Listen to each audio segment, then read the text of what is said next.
Perdana Menteri Israel Benyamin Netanyahu sesumbar bahwa pasukannya telah mengepung rumah pimpinan militer Hamas, Yahya Sinwar, pada Kamis 7 Desember. Namun rupanya aksi militan Israel ini berakhir nihil dan sia-sia. Kebohongan Netanyahu kembali terbongkar di tengah omong kosong besar yang selalu disampaikan olehnya.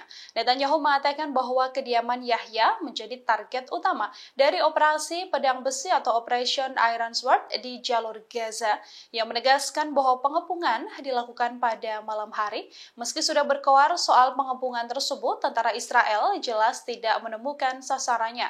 Akan tetapi, Netanyahu tetap sesumbar pasukannya akan segera meringkus Sinwar dalam waktu dekat. Pasukan Israel termakan jebakan Yahya Sinwar yang sudah merencanakan jalur pelarian diri tanpa diketahui. Keberadaan Sinwar memang tak diketahui jelas sampai saat ini. Bak hantu, ia selalu mengendalikan dan mengkoordinir pasukan sayap militer Hamas tanpa bisa diketahui oleh siapapun.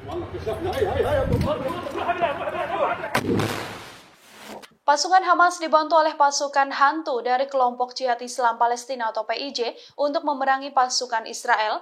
Tak hanya itu, selain kelompok Jihad Islam, ada Brigade Saraya Al-Quds yang juga menjadi pasukan paling ditakuti oleh Zionis yang ikut membantu Hamas. Dari laporan Middle East Monitor, Hamas kini juga dibantu oleh Brigade Saraya Al-Quds yang punya peran vital menghancurkan pasukan Israel. Lusinan tank tempur utama Merkava Mark IV dan kendaraan lapis baja Israel menjadi sasaran tembak pasukan di bawah komando Ziad Al-Nahalal tersebut. Juru bicara Brigade Al-Quds Abu Hamzah sendiri membenarkan bahwa pasukannya siap menghadapi resiko apapun seusai menggempur Israel. Dalam 6 hari terakhir, pasukan Al-Quds juga secara masif melakukan serangan mereka terhadap Israel. Tak hanya itu, pasukan Jihad Islam Palestina juga menambah kekuatan Hamas. Dalam sebuah video tampak bagaimana aksi pejuang Jihad Islam pro-Palestina ini saat menembaki tentara Israel tanpa henti. Pasukan Jihad Islam Palestina tersebut juga terlihat menggunakan granat hingga roket peluncur untuk menyerang IDF. Suara deru tembakan terlihat sangat cepat dan begitu gesit dari militan pro-Palestina ini.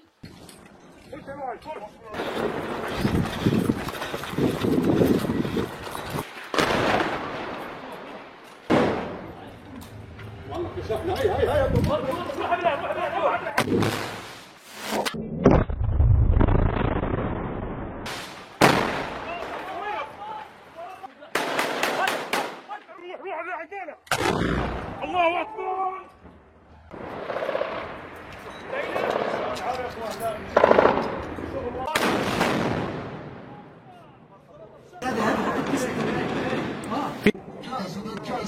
يلا يا اخوان، ربنا يثبتكم، توكل على الله.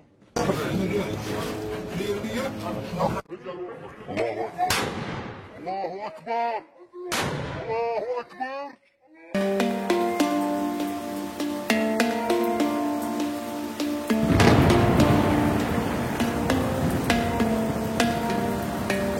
Saking frustasinya tak bisa menggempur terowongan Hamas di sepanjang Gaza, pasukan Israel kini berniat membanjiri terowongan tersebut dengan air laut. Pasukan pertahanan Israel atau IDF dilaporkan menyiapkan sistem pompa dari laut Mediterania. Meski begitu, Israel rupanya ketakutan untuk melakukan misi dan usaha ngeri tersebut. Dikutip dari Wall Street Journal, pompa yang disiapkan ini dituliskan mampu mengalirkan ribuan meter kubik air per jamnya sehingga mampu membanjiri terowongan dalam beberapa minggu. IDF menyiapkan sistem pompa yang ditempatkan lebih dari 1 km di utara kamp pengungsi Al-Shati. Dari laporan, tentara Israel dilaporkan menyiapkan 5 pompa sejak pertengahan November. Namun penggunaan pompa untuk membanjiri terowongan Hamas ini diprediksi bisa menewaskan sejumlah tawanan yang selama ini berada di terowongan tersebut. Niat Israel ini juga direspons oleh pakar lingkungan hidup Israel. Ia mengatakan bahwa dampak lingkungan jangka panjang sangat mungkin terjadi buntut aksi tersebut. Pakar air lainnya mengatakan terowongan yang dibuat dari pasir berpori perlu dibanjiri beberapa kali. Ditambah lagi terowongan tersebut bisa menembus ke wilayah Israel. Kelompok Houthi Yaman melesatkan rudal balistik di atas Laut Merah pada Rabu 7 Desember. Insiden tersebut memicu kekacauan dan sirine hebat di wilayah Eilat. Houthi Yaman membenarkan bahwa pihaknya sudah menembakkan sejumlah rudal ke wilayah Eilat dan membidik sasaran militer Zionis. Zionis sendiri menegaskan bahwa pihaknya berhasil menembak jatuh beberapa rudal yang dilesatkan Houthi Yaman. Houthi telah menembakkan beberapa rudal balistik dan drone mereka ke Eilat sejak awal perang Israel-Hamas pada bulan Oktober, yang mana IDF mengklaim bahwa semuanya berhasil dicegat atau melesat dari sasarannya. Rudal tersebut dicegat menggunakan sistem pertahanan udara Arrow jarak jauh.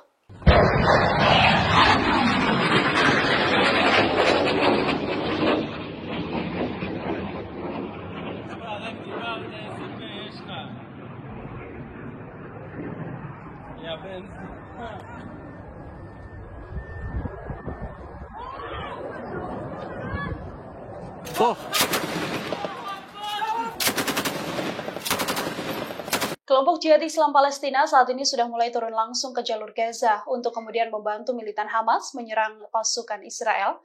Kelompok terkuat setelah Hamas ini juga menjadi salah satu pasukan yang paling ditakuti oleh Zionis karena kerap kali membuat mereka kewalahan.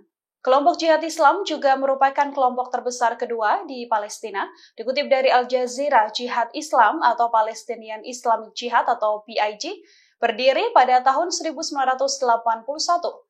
Jihad Islam termasuk kritis terhadap otoritas Palestina dan kebijakannya. Namun, kelompok ini fokus pada konfrontasi militer dengan Israel tanpa partisipasi politik. Selain Gaza, Jihad Islam hadir di wilayah Jenin tepi barat dan memiliki kepemimpinan di Lebanon hingga Suriah dengan hubungan dekat bersama dengan pejabat Iran.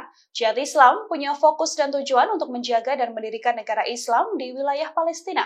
Tujuan utama dari Jihad Islam adalah untuk membebaskan seluruh wilayah Palestina, termasuk tepi barat, jalur Gaza, dan Yerusalem Timur dari pendudukan Israel. Sedianya Jihad Islam merupakan kelompok yang lebih kecil jika dibandingkan Hamas di jalur Gaza. Namun, gerakan atau kelompok ini memiliki peran penting dalam konfrontasi dengan Israel dengan persenjataan termasuk senjata ringan, mortir, roket, hingga rudal anti-tank, meskipun tidak sekuat Hamas dalam hal roket jarak jauhnya. Download Tribun X sekarang. Menghadirkan lokal menjadi Indonesia.